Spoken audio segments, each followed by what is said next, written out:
Days of Our Lives, Thursday, April 24th, proves to be no exception.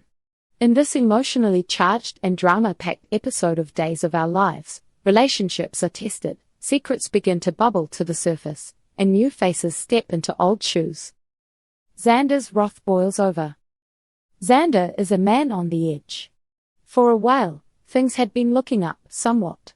There were moments of peace, even camaraderie, especially between him and Philip.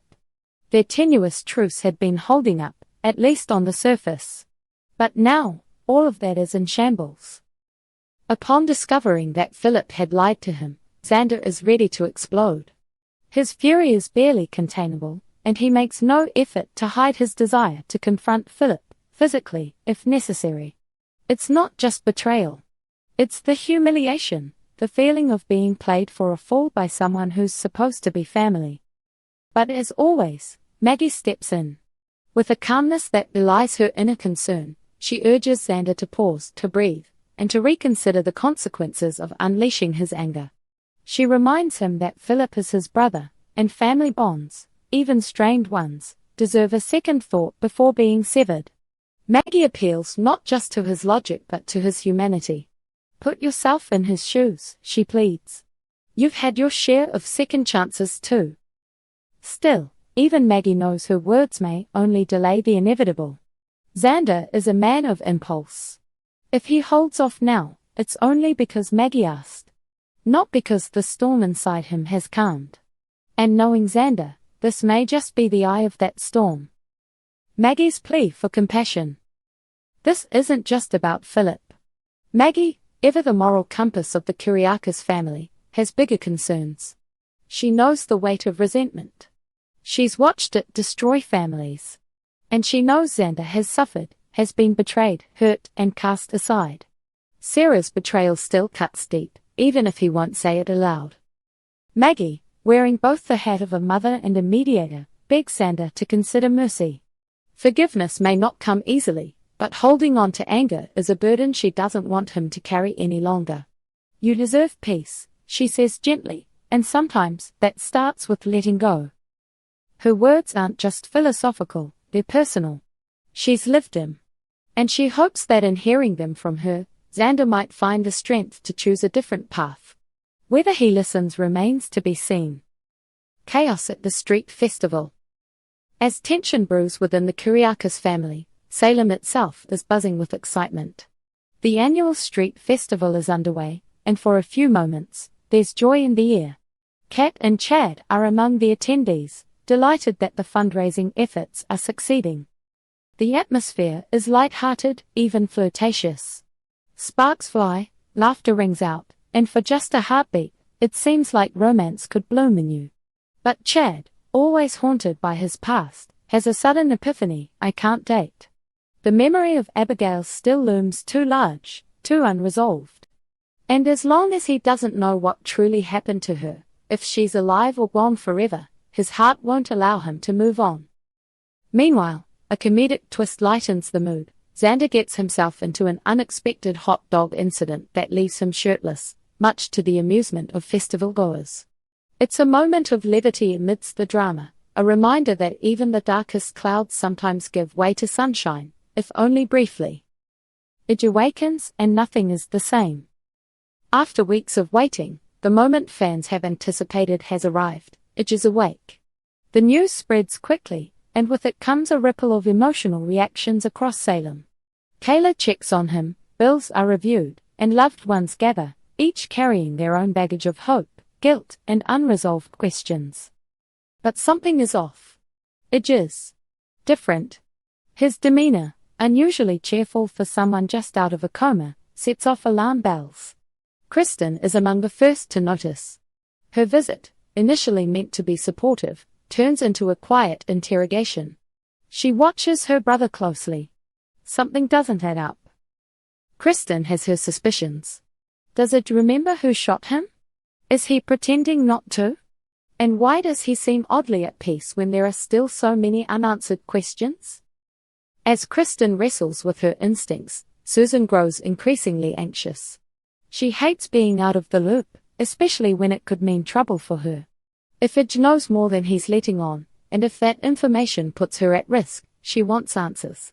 Fast. The return of Rachel, a new face, a new chapter. Adding to the intrigue, Rachel makes her official return to Salem. The role, now portrayed by Alice Halsey, marks a new era for the character. While it's a debut in name, Rachel's presence is already entangled in the bigger mystery. Could she be connected to EJ's shooting? Speculation is swirling. Hints and subtle clues point to possibilities no one wants to believe, least of all Kristen. Could her daughter have had something to do with it? The implications are almost too heavy to consider. But the truth, in Salem, always finds a way out.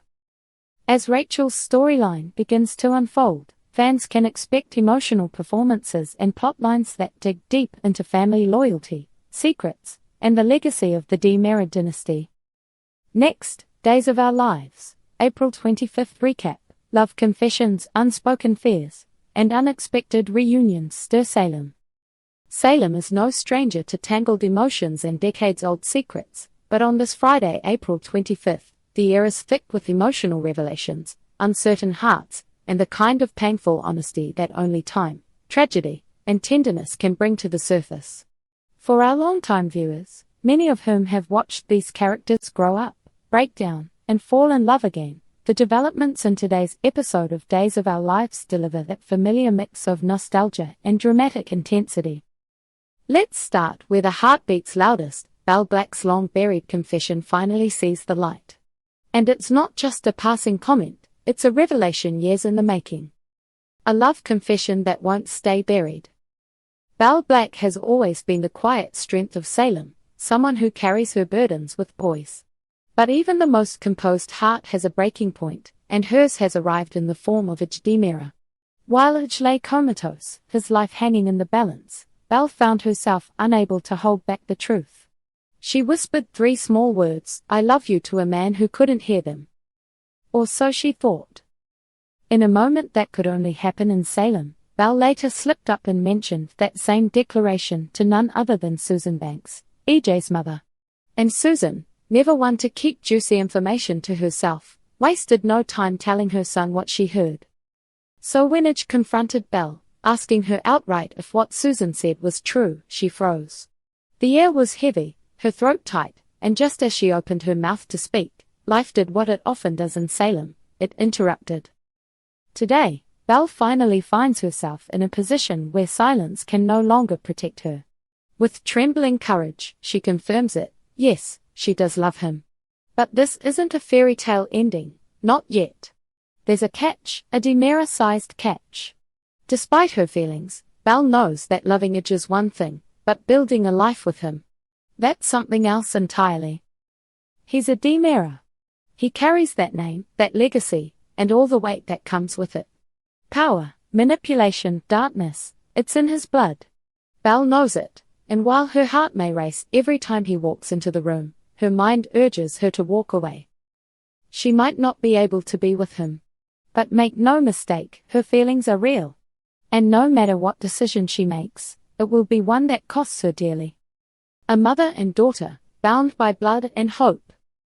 Elsewhere in Salem, there's a joy unfolding that feels like a balm to all the emotional chaos. Paulina Price and Chanel Dupree, mother and daughter, share a rare and radiant moment together. For Chanel, the world is about to change in the most profound way. She's going to become a mother.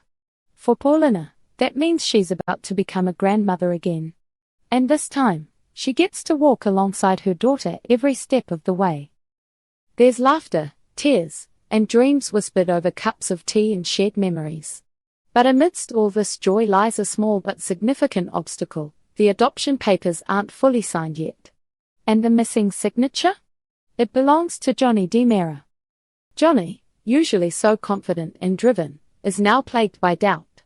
There's a war inside him, a battle between the love he feels and the darkness of his family's legacy. The name DiMera isn't just a name. It's a history book filled with power struggles, twisted schemes, and violence. And Johnny can't help but wonder, if this is the family I come from, should I really be a father? He loves Chanel, that much is clear. But love doesn't silence fear. And as Chanel grows closer to motherhood, Johnny retreats deeper into his mind, wrestling with questions that don't have easy answers. A son's wound, a father's return, and then, as the sun begins to set on this emotional day, we return to the Brady family, where the wounds of the past are as deep as the love that once bound them together. Sean Brady is still haunted by a moment that changed his life forever, the moment he pulled the trigger and shot his own father, Bo Brady. It was an act born out of desperation, out of the belief that he had no other choice. But the guilt, the heartbreak, it's never left him. Today, though, a glimmer of hope pierces the darkness. News arrives about Bo. And it's not the kind of news that brings dread, it's the kind that brings breathless anticipation. It's not confirmed yet, but all signs suggest that Bo is improving. That perhaps the father Sean thought he lost might still come back to him. And if he does, what will that reunion look like? Will Bo forgive him? Will Sean be able to forgive himself? In Salem, nothing is simple. A father's return could heal a family, or shatter it all over again. A love that cannot survive, a relationship that cannot continue. Meanwhile, Jada Hunter makes a decision that surprises even herself. After spending months entangled in a complicated relationship with Rafe Hernandez, she finally finds the clarity she's been craving. In a scene marked by quiet strength rather than fireworks, Jada tells Rafe it's time to let go. No yelling. No accusations. Just truth. They gave it their best shot, but the road they've been walking together has only led them to more confusion, more pain. Sometimes, love just isn't enough. And Jada knows she deserves more than just almost and maybes. So, she walks away, not out of anger, but out of self-respect. And Rafe? He lets her go. Because deep down, he knows she's right. Final thoughts, when the past speaks louder than the present. This Friday in Salem isn't about shocked twists or explosive reveals.